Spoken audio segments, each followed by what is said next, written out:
From the Oklahoman newsroom, this is a Varsity Update. I'm Jenny Carlson here in studio with Cameron Jordan, high school sports writer. Cameron, district games getting going and really some good ones this week. Let's start right at the top. Your top pick, it's Heritage Hall and John Marshall. This has become a sort of an annual game, really.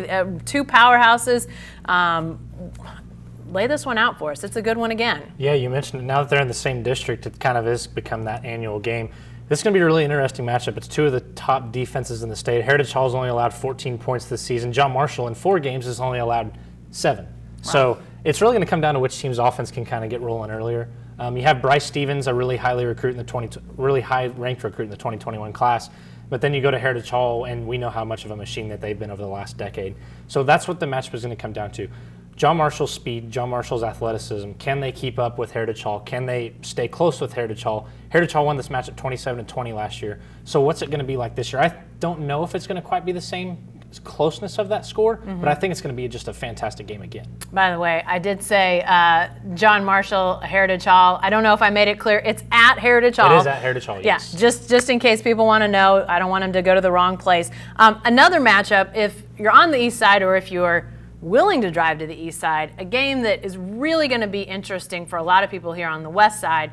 Norman is headed to Broken Arrow. This is, in 6A1, it's a lot about the east side and can the west side compete? And this is really a test for the west side. It's arguably the west top team, and there's a couple teams this year. You have Westmore, who started out excellent, and then Putnam North is again a really great team. Right. But many people consider Norman the best team on the west side of the state. So what can Norman do going to the defending champion's house? We're going to find out how good they actually are this week.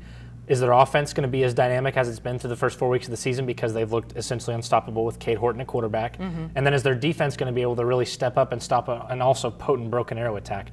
We're going to find out how good the west side is this year, and it's a great test because Norman gets to start off and say, hey, this is what we can do. And I think that they're a capable team, but Broken Arrow is still really, really good. Their only loss is to Owasso, who looks like a machine this year. So It's going to be a really intriguing matchup to see what Norman is able to do on Friday. Very interesting. Another interesting game, and one that you've got in your top 10, but I think as much about the game as also Mike Snyder, the Seminole coach.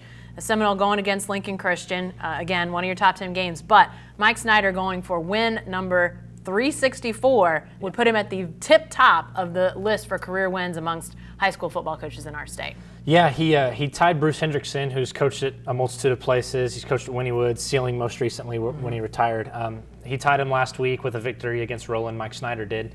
363, so now there's 2 tied at the top. But like you said, kind of going forward, he's got a pretty big task. Number 2 in Class 3A, Lincoln Christian this week. Quarterback Chase Rickey for Lincoln is a really phenomenal athlete, and Seminole's going to be tested defensively. So if he's going to get his win this way, it'd probably be a little bit more special, for sure.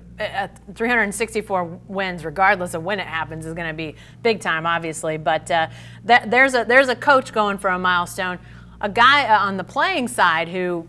It wasn't a milestone necessarily, but impressed us all last week. Gunnar Gundy, the Stillwater quarterback, perfect in the first half. He's going to be in the Metro this weekend. Yeah, he's actually going to be playing at Midwest City High School, which, as you realize, is his dad's alma mater. That's right. It's going to be interesting. Yeah, Gunnar Gundy was phenomenal last week in the first half against Deer Creek. And not that he wasn't phenomenal the whole game, but he didn't play much in the second half in a 48-10 rout. He was 19 of 19, 334 yards, 5 passing touchdowns, and also a rushing score. Wow. His only incompletion of the whole game was in the second half. He threw a little fade route. Anthony Bland, their star wide receiver who's committed to Princeton, ran an out route.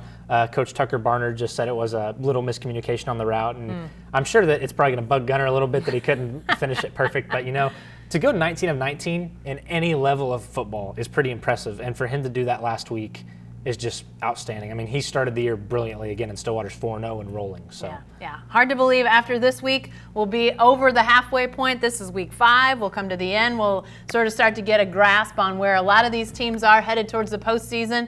So be sure to stay with the best coverage team anywhere at Oklahoman.com and every day in the Oklahoman.